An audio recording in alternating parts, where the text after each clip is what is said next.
वेतारं कर्म भूभृतां ज्ञातारं विश्वतत्त्वानां वन्दे तद्गुणलब्धये वन्दे तद्गुणलब्धये। सर्वार सिद्धि नामक यह टीका है तत्वार सूत्र की प्राचीनतम टीका और बहुत न्याय इस टीका में भरा हुआ है। अद्भुत वर्णन सूत्रों का किया गया है और सूत्रों के शब्द आदि को बहुत गहराई से समझने के लिए कि यहाँ इस शब्द का प्रयोग किस अपेक्षा से किया है। और इतना ही नहीं, बहुत स्थानों पर तो ऐसी ऐसी परिभाषाएं दी है जो अपने आप में ही अद्भुत हैं। सर्वार सिद्धि पारिभाषिक शब्दकोश कहा जा सकता है ना। माने किसी भी शब्द की बहुत उत्कृष्ट परिभाषा पूज्यपाद स्वामी ने बहुत सरल शब्दों में यहाँ बनाई है, बना करके प्रस्तुत की है। चलिए, इस संदर्भ में हम मति आदि 5 ज्ञानों की चर्चा कल यहाँ कर रहे थे कि 5 प्रकार के ज्ञान हैं और वे पांचों ही ज्ञान 2 भागों के अंदर विभक्त हो जाते हैं, प्रत्यक्ष और परोक्ष। सभी को प्रमाण कहा। पहले तो तत्प्रमाणे, तत् शब्द का प्रयोग क्यों किया गया? पूर्व सूत्र के लिए। ये पांचों ही ज्ञान और प्रमाणे, इसमें भी द्विवचन का प्रयोग किया गया। तत् के साथ में प्रमाणे, ये द्विवचन का प्रयोग प्रमाण की संख्या को निश्चित करने के लिए किया गया। ये ध्यान रहनी चाहिए आपको बात। माने हमारे यहाँ जिनागम में 2 प्रकार के प्रमाण हैं, बस इस संख्या को निश्चित करने के लिए प्रमाणे ऐसा कहा गया। फिर इसके बाद में कहा आद्य परोक्षम। शुरू वाले जो हैं आद्य, इसमें भी शंका उठाई कि शुरू में तो एक ही हो सकता है कि 2 में प्रारंभ कैसे होगा, कि एक मुख्य से और दूसरा उपचार से। तो इस तरह से 2 को आदि, और आद्य वहाँ भी द्विवचन का प्रयोग किया कि 2 को प्रारंभ लेना है। और दोनों कैसे हैं? परोक्षम, परोक्ष हैं। जब 2 को परोक्ष कह दिया तो फिर इसके बाद में जो बच गए हैं या जो भी होंगे वो सब दूसरा प्रमाण होगा, अनुमान। कि नहीं, प्रत्यक्ष और अनुमान ये 2 प्रमाण नहीं हैं हमारे यहाँ। प्रत्यक्ष के साथ में परोक्ष या परोक्ष के साथ में प्रत्यक्ष, ऐसे 2 प्रमाण हैं। तो प्रत्यक्षम अन्यत, प्रत्यक्षम प्रत्यक्ष हैं, बाकी जो बच गए हैं वो सब क्या हैं? प्रत्यक्ष हैं। और इसमें भी अक्ष शब्द की चर्चा करते हुए अक्ष का अर्थ, अक्ष व्युत्पत्ति अर्थ बतलाया, आत्मा सिद्ध किया। मतलब आत्मा से डायरेक्ट होने वाले ज्ञान का नाम प्रत्यक्ष ज्ञान है। अवधि, मने पर्यय और केवल, इनकी व्युत्पत्ति आदि की चर्चा तो पीछे हो ही गई थी। बीच में यहाँ प्रत्यक्ष के संदर्भ में शंका भी उठाई कि साहब एक बात बतलाओ, इंद्रियों से जो ज्ञान होता है उसे प्रत्यक्ष कहो और जो इंद्रिय व्यापार के बिना होता है उसे परोक्ष कहो। सीधा सीधा सा अर्थ क्यों नहीं करते हो? कौन सा आत्मा अक्ष कर दिया आपने? अक्ष माने इंद्रियां होता है, तो प्रत्यक्ष अक्ष माने इंद्रियां होता है, ये प्रसिद्ध अर्थ है। अक्ष का अर्थ आत्मा, ये अप्रसिद्ध है। तो प्रसिद्ध अर्थ को छोड़कर अप्रसिद्ध अर्थ की चर्चा क्यों करते हो? अक्ष माने इंद्रियां करो तो सब आसानी से शब्द से ही समझ ले। प्रत्यक्ष माने जो आंख से दिखाई दे रहा है वो सब प्रत्यक्ष है। तो कहा ऐसा इसलिए नहीं बनेगा क्योंकि फिर जो अरहंत परमात्मा हैं उनके ये बात, या आप्त के ये बात संभव नहीं है, क्योंकि आप्त की इंद्रिय ज्ञान में प्रवृत्ति नहीं होती। आप्त माने सर्वज्ञ परमात्मा, केवल ज्ञानी परमात्मा में इंद्रियों के माध्यम से नहीं जानते, इसलिए उनके ज्ञान को भी परोक्ष कहने का प्रसंग प्राप्त होगा। इस समस्या के निराकरण के लिए यहाँ जो अक्ष शब्द का प्रयोग किया है वो आत्मा ही लेना ज़्यादा उपयुक्त है, क्योंकि वो डायरेक्ट ज्ञान को सूचित करता है, आत्मा से होने वाला डायरेक्ट ज्ञान। इस तरह से ये प्रत्यक्ष परोक्ष की चर्चा करने के उपरांत अब मति आदि 5 ज्ञान, इन 5 ज्ञानों का क्रमशः धीरे धीरे स्वरूप बतला रहे हैं। लगभग पूरे अध्याय में इसी प्रकार की बातें आई है। देखिए आप 13 नंबर का सूत्र है, मति स्मृति संज्ञा चिंता विनिबोध इत्यनर्थांतरम। मति स्मृति संज्ञा चिंताभिनिबोध इत्यनर्थांतरम।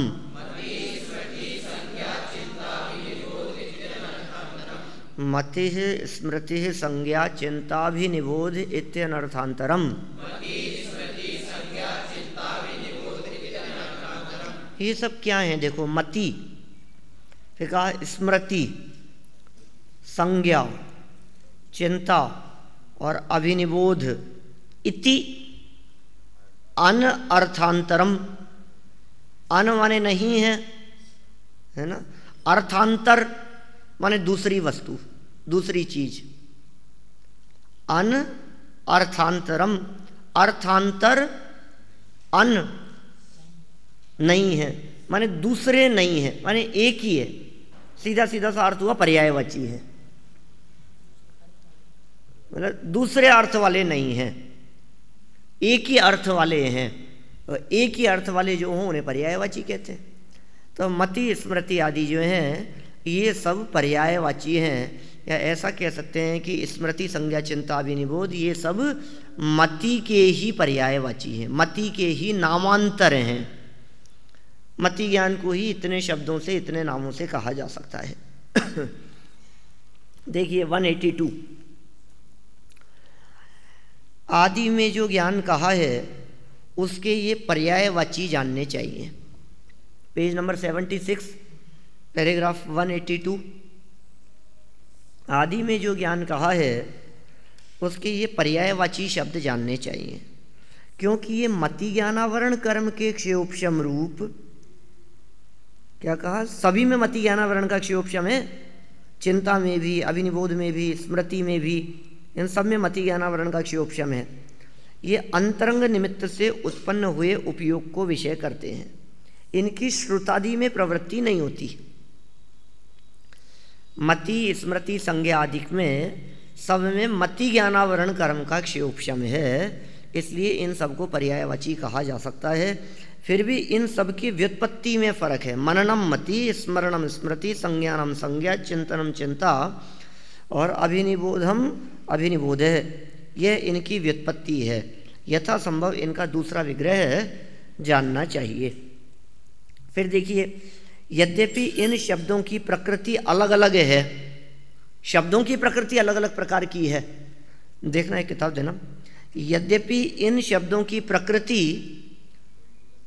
अलग प्रकार की है, कुछ एक्स्ट्रा नहीं है अपने यहाँ पुस्तकें, तो कुछ निकाल लेना, 5-7 किताबें हैं ना। देखो, क्योंकि और लोग जो आते हैं ना, जब उन लोगों के लिए देखने के लिए ठीक रहे। पेज नंबर 76 पर 183 नंबर का पैराग्राफ। ये जो मति आदि 5 भेद, 4-5 भेद जो किए हैं इन्होंने, 4-5 जो शब्द दिए हैं, 5 शब्द दिए हैं, ये सब एक दूसरे के पर्यायवाची हैं, सबका व्युत्पत्ति अर्थ बतलाया। यद्यपि इन शब्दों की प्रकृति अलग अलग है, अर्थात यद्यपि ये शब्द अलग अलग धातु से बने हैं तो भी रूढ़ी से पर्यायवाची हैं, जैसे इंद्र, शक्र और पुरंदर। सुने आपने ये शब्द पहले? फाइनल वालों ने तो सुने ही हैं। कहाँ सुने हैं बताओ?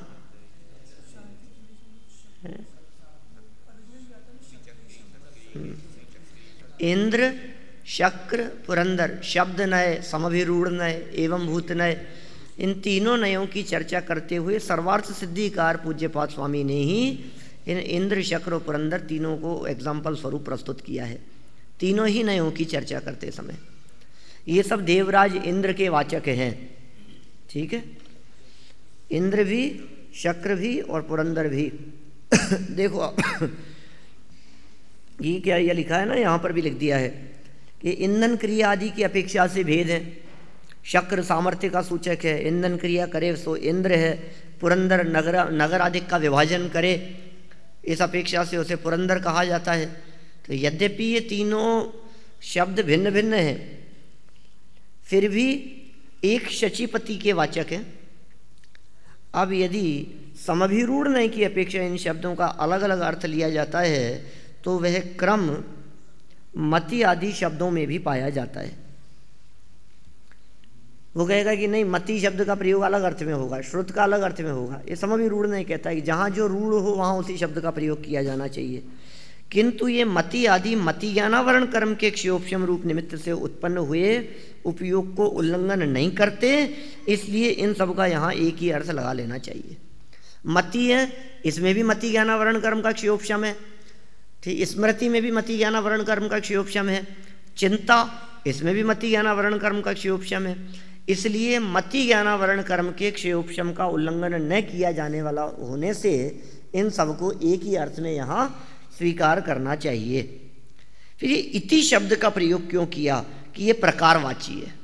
बस मति स्मृति संज्ञा चिंताभिनिबोध इति अनर्थांतरम, इति क्यों कहा? वे इतने प्रकार उसके हो सकते हैं, इतने प्रकार से बात हो सकती है। फिर देखिए अब आगे बढ़ते हैं हम। तदिंद्रियान इंद्रिय निमित्तम, तदिंद्रियान इंद्रिय निमित्तम, तदिंद्रियान इंद्रिय निमित्तम,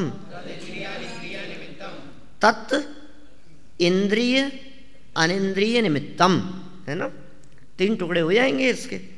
देखिए तत् वह कैसा, इंद्रिय और अनिंद्रिय। अनिंद्रिय है, अतीन्द्रिय नहीं है, अनिंद्रिय। हाँ,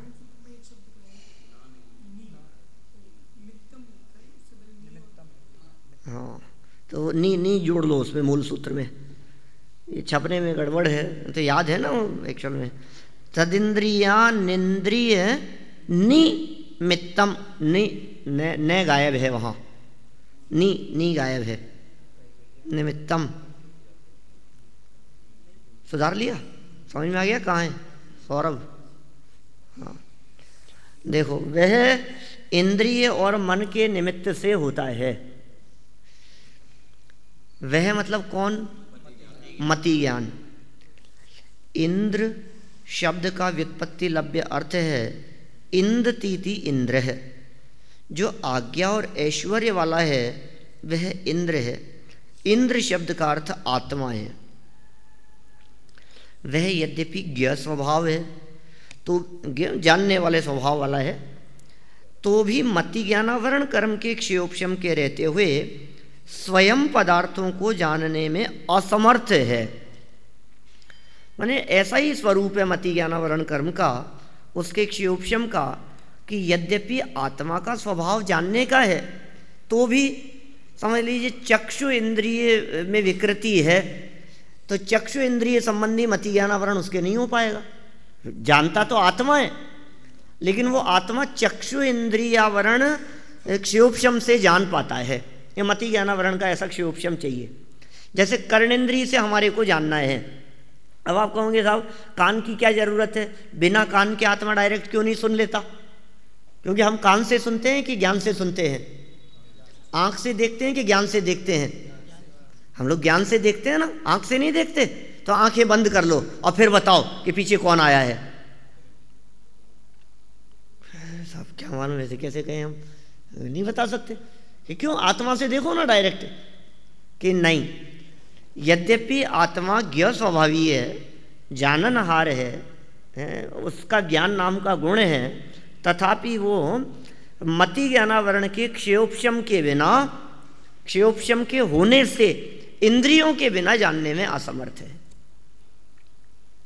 देखिए आप क्या लिखा यहां, यद्यपि ज्ञ स्वभाव है तो भी मति ज्ञानावरण कर्म के क्षयोपशम के रहते हुए स्वयं पदार्थों को जानने में असमर्थ है।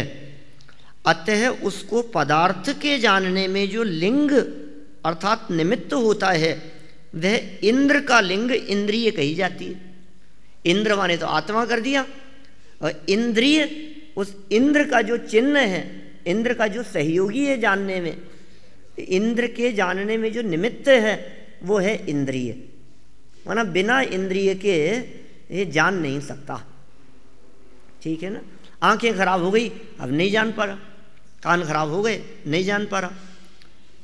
स्पर्शन इनमें भी क्या है एक्चुअल में, तत्संबंधी जानने की जो योग्यता है उसका स्वावरण क्षयोपशम होना चाहिए।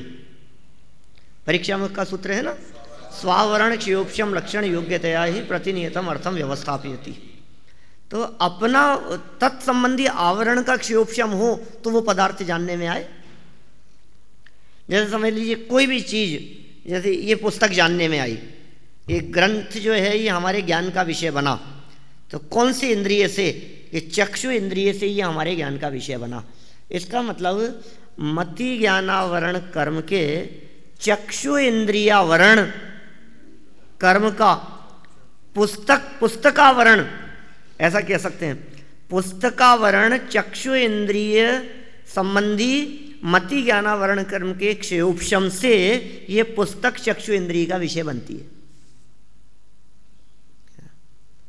जिस भी पदार्थ को जाना, मैं कह रहा हूं अभी ये पुस्तक मेरे ज्ञान चक्षु इंद्रिय का विषय बनी, और ये पीछे जो कुछ भी है, पीछे टेबल रखी होगी, कुछ भी रखा हुआ होगा, ये मेरे चक्षु इंद्रिय का विषय नहीं बना। इसका मतलब इन बातों को जानने संबंधी चक्षु इंद्रिय आवरण मति ज्ञानावरण का तीव्र उदय है। उदय में काम नहीं होता और क्षयोपशम में प्रकटता दिखाई देती है। अभी आगे जब चर्चा आएगी इसकी थोड़ी बहुत और, तब अपन और विस्तार से इसकी चर्चा करेंगे। अभी इतनी बात समझ लीजिए यहाँ कि ये जो जानने का काम हो रहा है उसमें इंद्रियां निमित्त बन रही है। आत्मा के जानने में जो सहयोगी बने, जो निमित्त बने, उसका नाम है इंद्रियां। इसके अनुसार इंद्रिय शब्द का यह अर्थ हुआ कि जो सूक्ष्म आत्मा के अस्तित्व का ज्ञान कराने में लिंग अर्थात कारण है उसे इंद्रिय कहते हैं। जैसे लोक में धूम अग्नि का ज्ञान कराने में कारण होता है, धुएं से अग्नि का ज्ञान हो जाता है हमारे को। इसी प्रकार ये स्पर्शनादि करण कर्ता आत्मा के अभाव में नहीं हो सकते, अतः उनसे ज्ञाता का अस्तित्व जाना जाता है। अथवा इंद्र शब्द नाम कर्म का वाची है। बहुत अच्छी बात कह दी इन्होंने, अलग हटके बातें कही है सब। ये इंद्र शब्द नाम कर्म का वाची है, क्या मतलब समझ में नहीं आया? नाम कर्म का वाची है कि अगला वाक्य पढ़ते हैं तो समझ में आएगी। अतः यह अर्थ हुआ कि उससे रची गई इंद्रिय है।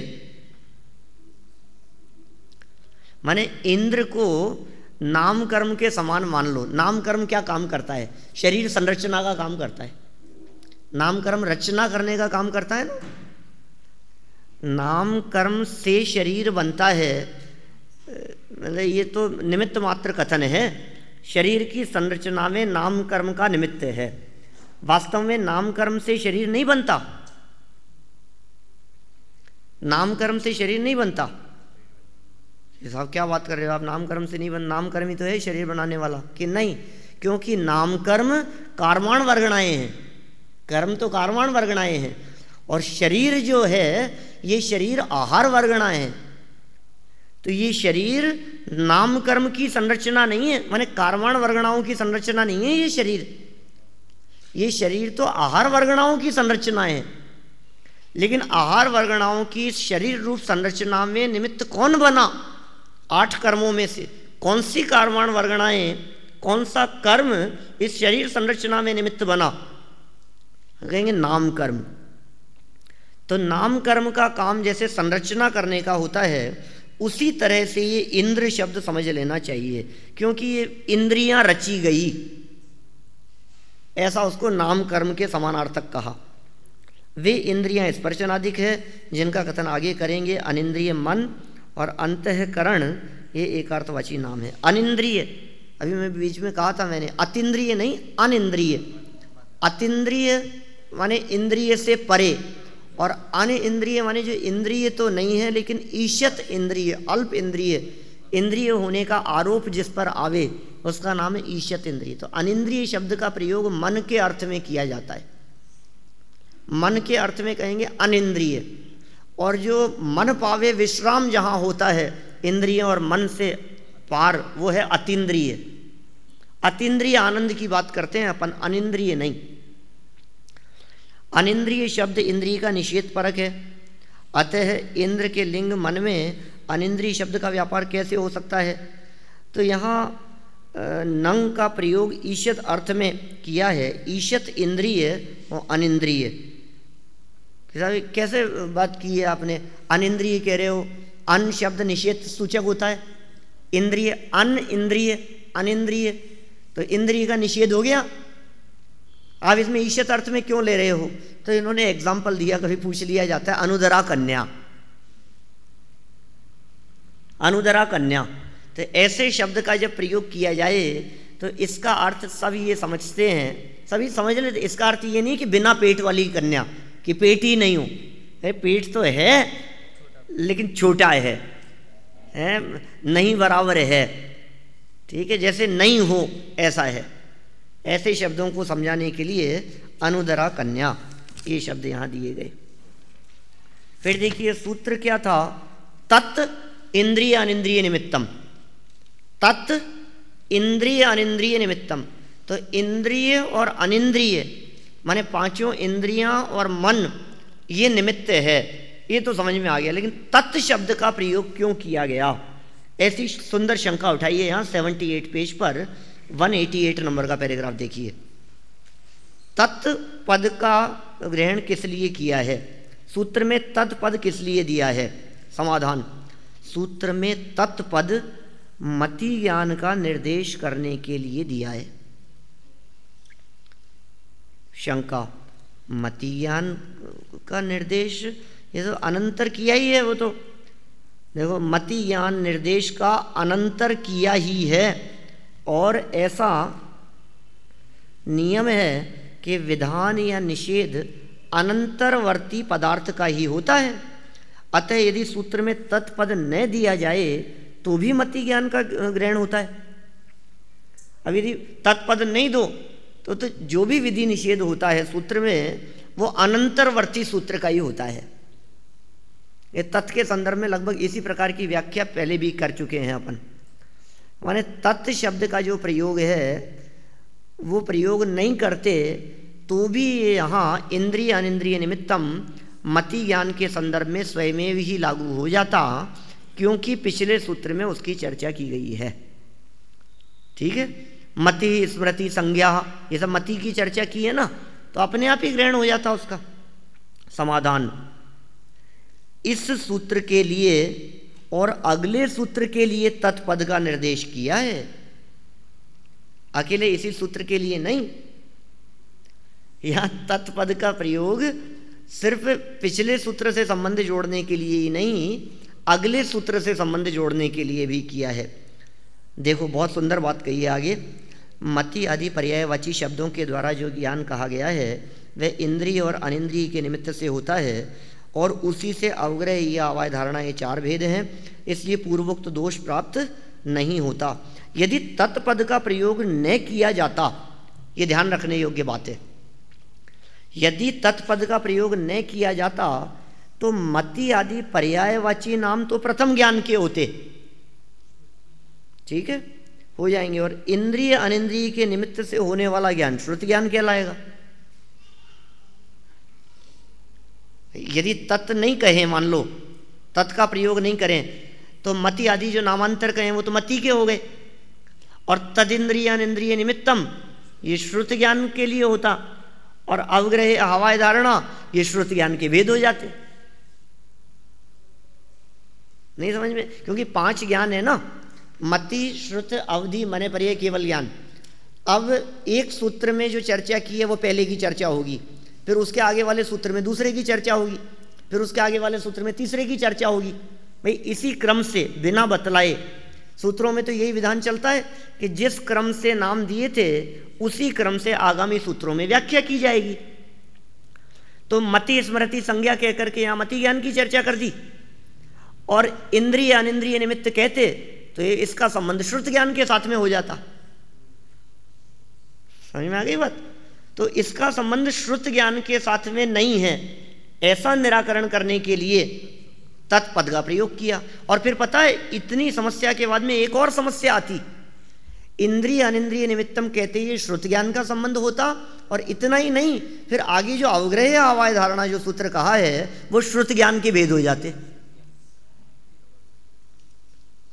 इतनी समस्या के निराकरण के लिए सूत्र में तत्पद का ग्रहण किया गया है। मैं समझता हूँ क्लियर हो गई होगी बात। आगे बढ़े अपन, आगे देखिए फटाफट। अवग्रहे हवाय धारणा, अवग्रहे हवाय धारणा, अवग्रह ईहा आवाय और धारणा, ये सब क्या है? मति ज्ञान के भेद हैं। अवग्रह ईहा अवाय धारणा, ये यहाँ से मति ज्ञान के 336 भेद बतलाए हैं। अभी अपने को आगे 10 मिनट में मति ज्ञान के 336 भेद देखने हैं, और इसके लिए सूत्र हैं अवग्रहे हवाय धारणा, फिर उसके आगे बहुविध क्षिप्राणि श्रतानुक्त ध्रुवाणाम क्षेत्राणाम अर्थस्य व्यंजनस्य अवग्रह न चक्षुरनिंद्रियाभ्याम। यहाँ तक चर्चा करनी है अभी अपने को 10 मिनट में। तो पहले तो अवग्रह ही आवाज धारणा को देखो, ये क्या चीज़ है? बहुत सरल है, अभी कर देंगे अपन 336, है ना। नहीं समझ में आए तो फिर कल और पूछ लेना, अभी याद हो जाएंगे सबको। अवग्रह, अवग्रह क्या चीज़ कहलाती है? अवग्रह किसे कहते हैं?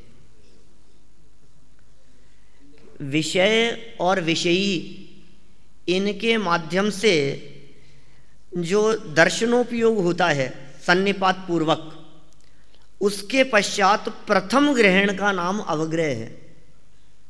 अवग्रह माने प्रथम ज्ञान, अवग्रह माने फर्स्ट ज्ञान। अवग्रह का मतलब कुछ है ऐसा जो ज्ञान हुआ। दर्शनोपयोग तो सामान्य अवलोकन करता है, दर्शनोपयोग पूर्वक ज्ञानोपयोग होता है ना, तो दर्शनोपयोग तो सामान्य अवलोकन का काम करता है। अब सामान्य अवलोकन के उपरांत जैसे ही पदार्थ के बारे में कुछ है, इतना सा ज्ञान हुआ, बस ये है अवग्रह।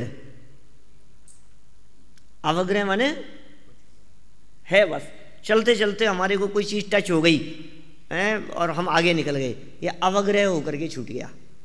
हाँ, अब यदि हमारे चित्त में इच्छा उत्पन्न हुई, क्या है ये जानने की इच्छा हुई मन में, इसे कहते हैं ईहा। ये ईहा अवग्रह पूर्वक ही होगी। अवग्रह, ईहा, अवाय, धारणा, इन चारों में क्रम है।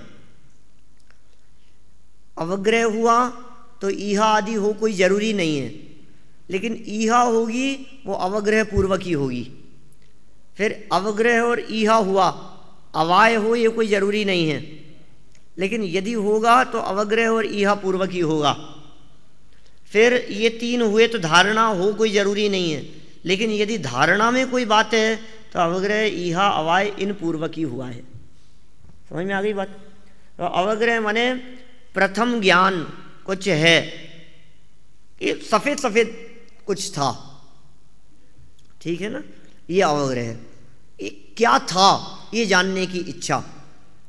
बहुत प्रसिद्ध उदाहरण है इसमें दिया है नीचे कि ये जो शुक्ल रूप है ये वक पंक्ति है कि पताका है। दूर से देखा हमने, सफेद सफेद कुछ दिखाई दे रहा है, ये तो था अवग्रह। अब ईहा क्या कहलाएगा? अरे क्या है ये वक पंक्ति है या ध्वजा है, पताका है, ये जानने की इच्छा का नाम ईहा। फिर अवाय क्या चीज़ है कि निर्णीत ज्ञान। अब निर्णय की यही है, ये ध्वजा ही है, या फिर समझ लीजिए ये वक पंक्ति ही है, ध्वजा नहीं है। तो इनका जो लक्षण देखे हमने, ये उछल कूद कर रहे हैं, दौड़ रहे हैं, इधर उधर भाग, उससे लग रहा है कि ये ध्वजा नहीं हो सकती है, ये बगुला है, ठीक है ना। तो देखो अब ये जो निर्णय हुआ इसे कहेंगे अवाय। क्या? निर्णय अवाय में। अब संशय नहीं लेना, ठीक है ना, क्योंकि संशय आगे, संशय जो है ये मिथ्या ज्ञान का प्रकार है, और ईहा जो है ये सम्यक ज्ञान का प्रकार है। अवग्रह, ईहा, अवाय, धारणा ये सम्यक ज्ञान के प्रकार हैं। और वो जो संशय है, ऐसा कह सकते हैं कि जो दो कोटि में झूलने वाला ज्ञान आगे विपरीतता की तरफ बढ़ेगा वो संशय है, और जो आगे यथार्थ निर्णय की तरफ बढ़ेगा वो ईहा है। क्या दो कोटि में झूल रहा है, ये है कि ये है, तो संशय पूर्वक विपर्य, संशय विपर्य अनध्यवसाय, मिथ्या ज्ञान के प्रकार कहे वो। और यहाँ इन्होंने कहा अवग्रह ईहा, जानने की इच्छा, और अवाय, अब उसी में निर्णित बात हो गई तो हम कहेंगे उसे अवाय। अब ये जो निर्णय है, ये निर्णय हमारी स्मृति में बराबर बना रहा, इसका नाम है धारणा। अब वो स्मृति जितनी मजबूत होगी, क्या, या धारणा जितनी मजबूत होगी, वो बात उतने समय तक हमारी स्मृति में बनी रहेगी। धारणा ऐसा नहीं है कि एक बार कोई चीज़ धारणा में चले गई तो वो आगे अनंत काल के लिए धारणा में बनी रहेगी, ऐसा नहीं है। कोई चीज़ हमें याद थी, 10-5 दिन याद रही, फिर भूल गए। अभी आपने कोई चीज़ याद करी, महीने 2 महीने एग्जाम तक याद रही, फिर उसके बाद में 3 साल बाद में किसी ने पूछा तो भूल गए। दृष्टोपि समारोपात तादृक, परीक्षाओं का सूत्र है ना, अब काल लंबा हो गया तो निकल गई वो चीज़। ये निर्भर कितने समय तक रहेगी, ये चीज़ निर्भर करती है उस धारणा की मजबूती पर। ऐसा मति ज्ञान वर्ण कर्म का क्षेत्र में नहीं है ना, नहीं आएगा, ज्ञान बढ़ा ही नहीं, आगे विकल्प ही नहीं आया हमारे को। संशय हुआ, मतलब विकल्प आया था कि ये है, ये है, छोड़ दिया उसको, कोई बात नहीं,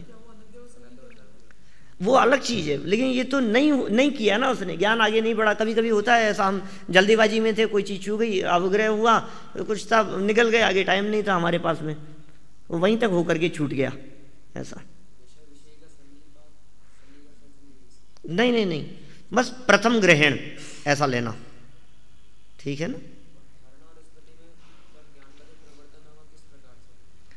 देखो, धारणा में हो तो वो स्मृति का विषय बन सकता है, ठीक है ना। धारणा तो ज्ञान का प्रकार है, और जो स्मृति है वो तो उस धारणा के प्रयोग का नाम कहेंगे स्मृति। याद है वो चीज़ हमारे को, स्मरण में आई वो चीज़, वो स्मृति है ना। स्मरण में स्मृति, ये स्मृति, हाँ, संस्कार उद्बोध निबंधनात् स्मृति, ऐसा है ना, तदित्यकार स्मृति। अब ये याद किया हुआ निकल गया दिमाग से, ऐसा। तो ये जो है, ये 4 प्रकार हो गए, ये 4 क्रम हो गए, अवग्रह, ईहा, अवाय, धारणा। अब कहा कि इनसे क्या होता है, इन 4 बातों से, तो फिर 12 प्रकार के पदार्थ कहे आगे।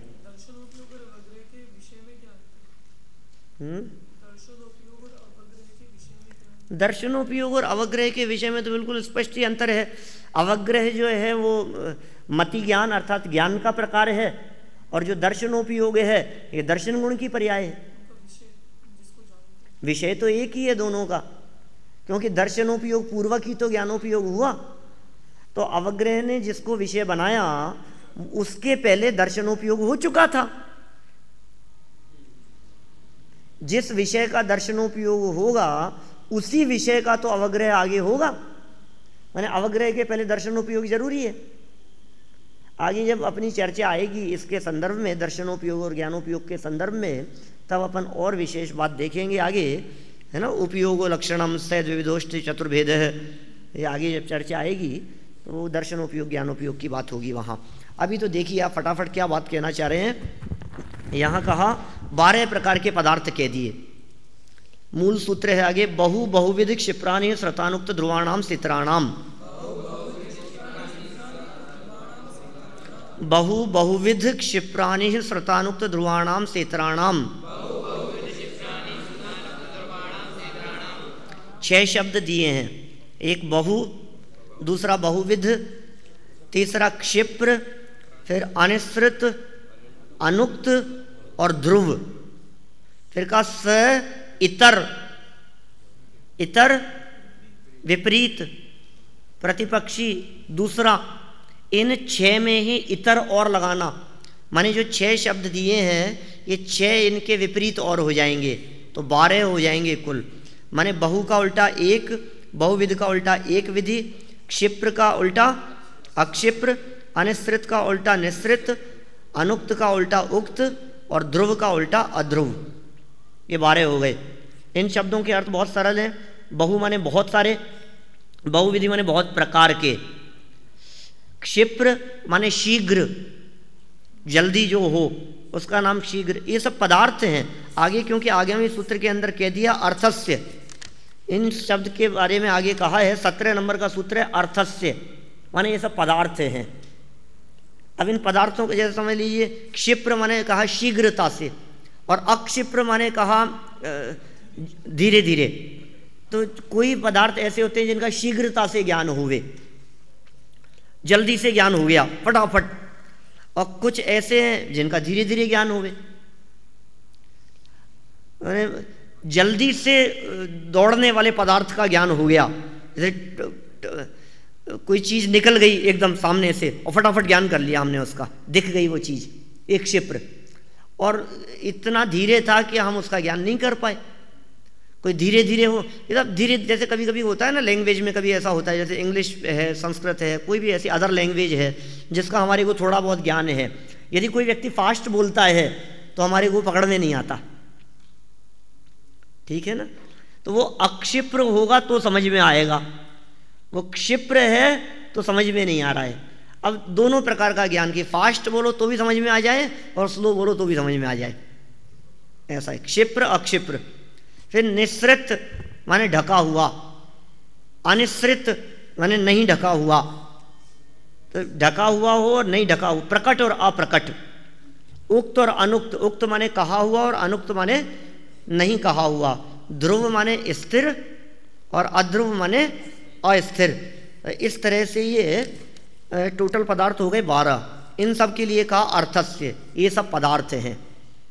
अब इन 12 प्रकार के पदार्थों का ज्ञान अवग्रह से भी, ईहा से भी, अवाय से भी और धारणा से भी,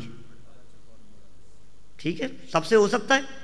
माने इन 12 प्रकार के पदार्थों का अवग्रह हो सकता है, 12 प्रकार की बातों के संदर्भ में ईहा हो सकती है, इन सब का अवाय हो सकता है, इन सब की धारणा हो सकती है। अवग्रह ये अवाय धारणा हो सकते हैं ना इन सब का।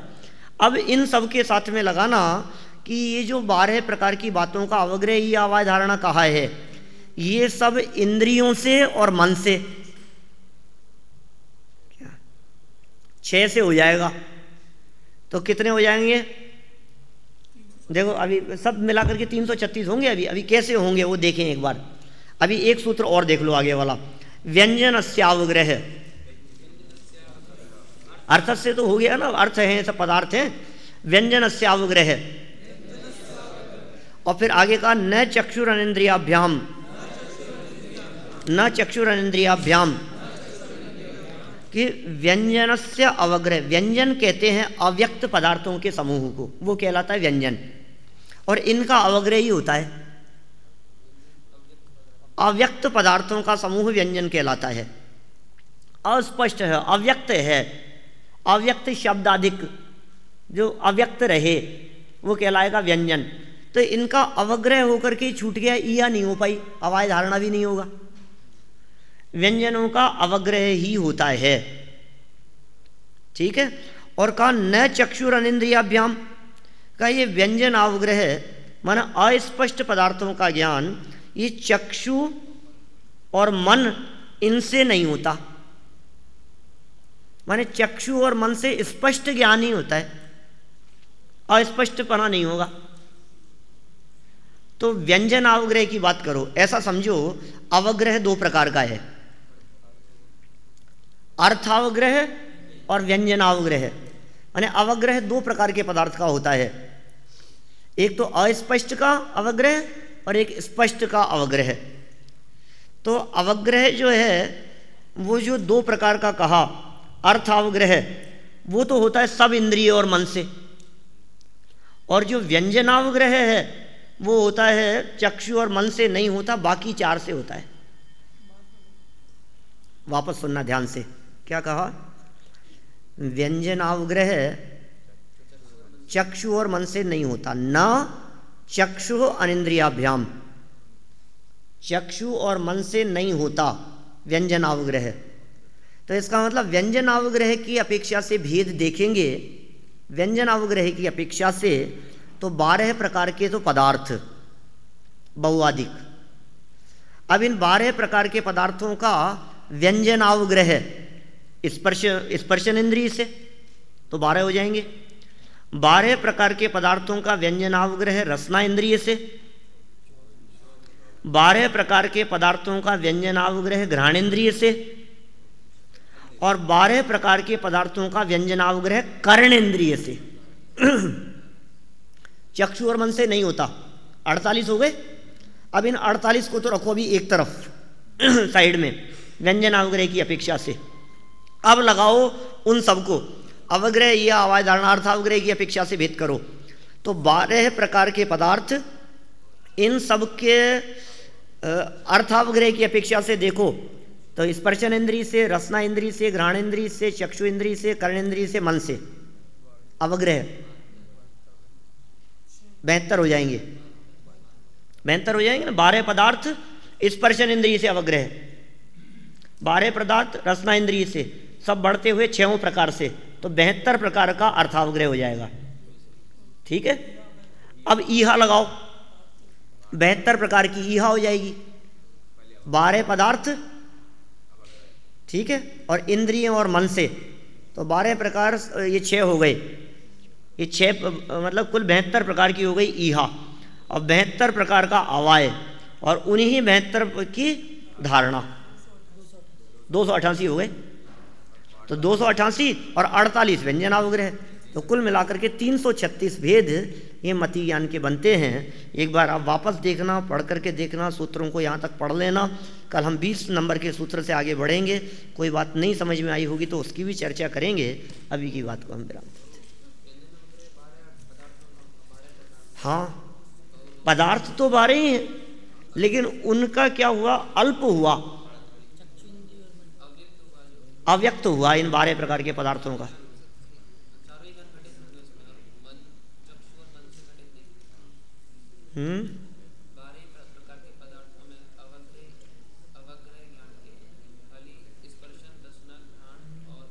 हाँ, बस यही घटित होंगे, नहीं घटित होंगे, क्योंकि कह दिया ना आगे, न चक्षुरेन्द्रियाभ्याम, चक्षु और मन से वो व्यंजन अवग्रह नहीं होता। अब जिनका अवग्रह ही नहीं हुआ तो उनका आवाज धारणा भी नहीं होगा, यह आवाज धारणा भी नहीं होगा। ठीक है, चलो।